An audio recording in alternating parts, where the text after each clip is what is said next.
Friends, welcome to my YouTube channel Study Wala. आज के इस वीडियो में गुड्स एंड सर्विसेज टैक्स का यूनिट 3 से हम लोग एक इम्पोर्टेंट टॉपिक पढ़ेंगे, इनपुट टैक्स क्रेडिट, जिसे शॉर्ट में आईटीसी कहा जाता है। कि आईटीसी लगता कब है और आईटीसी कैसे आप क्लेम कर सकते हैं, ये सारी चीज़ें इन वीडियो में हम लोग पढ़ेंगे।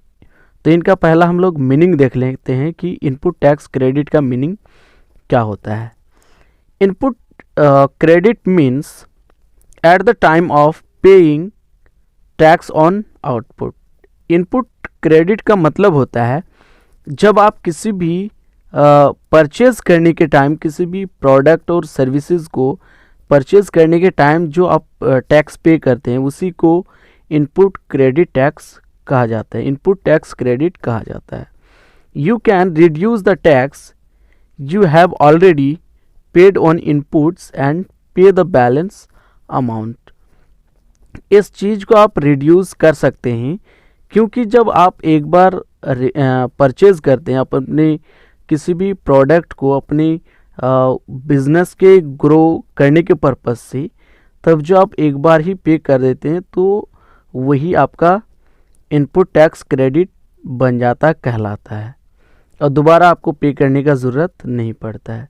तो ये था हमारा मीनिंग इनपुट टैक्स क्रेडिट का। और इसका डेफिनेशन में आप ये लिख सकते हैं, when you buy a product और services from a registered dealer you pay taxes on the purchase. जब किसी भी एक रजिस्टर्ड डीलर से आप कोई भी प्रोडक्ट और सर्विसेज परचेज करते हैं तो उस पर जो आप टैक्स पे करते हैं परचेज करते समय, उसी को ही इनपुट टैक्स क्रेडिट कहा जाता है। ऑन सेलिंग, और जब आप सेल करते हैं, यू कलेक्ट द टैक्स। जब आपने कोई भी प्रोडक्ट और सर्विसेज को कोई किसी भी रजिस्टर्ड डीलर से ख़रीदा, परचेज किया, तो उस पर आप टैक्स पे किए और उसी प्रोडक्ट और सर्विसेज को जब आप सेल किए तो उससे आप टैक्स को कलेक्ट कर लिए, वही टैक्स को। You adjust the taxes paid at the time of purchase with the amount of output tax। तब आप क्या करते हैं, जो टैक्स आपने पे किया है परचेज करने के टाइम और उस प्रोडक्ट को जब आप सेल करते हैं मार्केट पे, तो उससे जो आप टैक्स कलेक्ट करते हैं उसी टैक्स को आपको क्या करता है, आपको क्या करना होता है, गवर्नमेंट को पे करना होता है।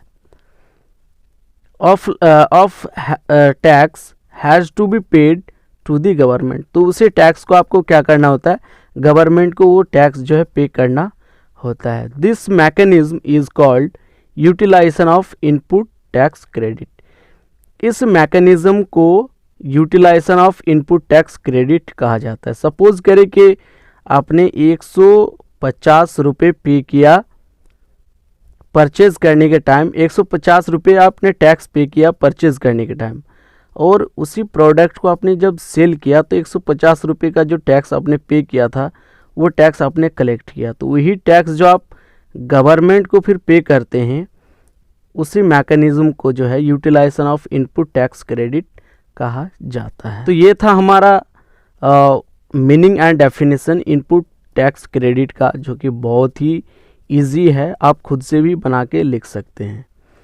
अब देख लेते हैं कि कौन इसे क्लेम कर सकता है, आईटीसी को, इनपुट टैक्स क्रेडिट को कौन क्लेम कर सकता है। एक एक पॉइंट्स करके देख लेते हैं। The dealer should be in possession of tax invoice. और जो वो डीलर इसे क्लेम कर सकता है जो इनवॉइस देता है, जो टैक्स इनवॉइस देता है। The goods services have been received. और जो गुड्स और सर्विसेज है वो रिसिव्ड होनी चाहिए। Returns have been filed. और जो जीएसटी का जो रिटर्न फाइल है वो फाइल होनी चाहिए, फिल्ड होनी चाहिए।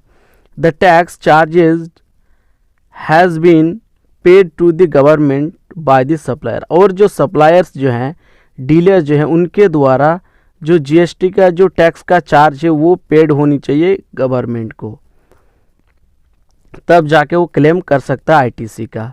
When goods are received in instalments. जब भी गुड्स और सर्विसेज इंस्टॉलमेंट में रिसीव्ड हो तो ITC can be claimed only when the last lot is received. तब सिर्फ आईटीसी सिर्फ उसी लास्ट आइटम्स पे जो रिसीव्स होता है, लास्ट में जो रिसीव्स होता है उसी पर आईटीसी क्लेम हो सकता है। No ITC will be allowed if depreciation has been claimed on the tax component of capital goods.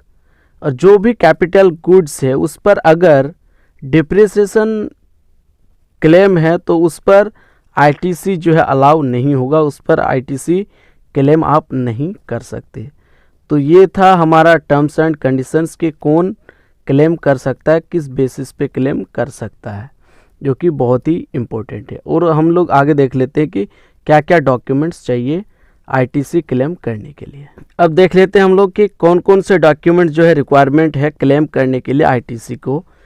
पहला है invoice issued by the supplier of goods और सर्विसेज। और जो भी गुड्स और सर्विसेज का जो इनवॉइस इशूड किया जाता है सप्लायर्स के द्वारा, वो डॉक्यूमेंट्स की रिक्वायरमेंट होती है। The debit note issued by the supplier to the recipient. जो रिसिपेंट्स हैं उनको जो डेबिट नोट्स दिए जाते हैं, इशू किए जाते हैं सप्लायर्स के द्वारा, वो भी चाहिए होता है। बिल ऑफ एंट्री, जो भी एंट्री करते हैं उसका जो बिल्स हैं वो भी बिल की रिक्वायरमेंट पड़ती है। Credit note issued by the input service distributor. और जो इनपुट सर्विस डिस्ट्रीब्यूटर है उनके द्वारा जो क्रेडिट नोट इशूड किए जाते हैं उनका भी रिक्वायरमेंट होता है। A bill of supply issued by the supplier of goods and services. एक जो बिल है, सप्लाई का बिल जो इशू किए जाते हैं सप्लायर्स के द्वारा गुड्स और सर्विसेज का, उनका भी रिक्वायरमेंट पड़ता है आपको क्लेम करने के लिए आईटीसी को। तो ये था हमारा आज का topic, ITC means input tax credit.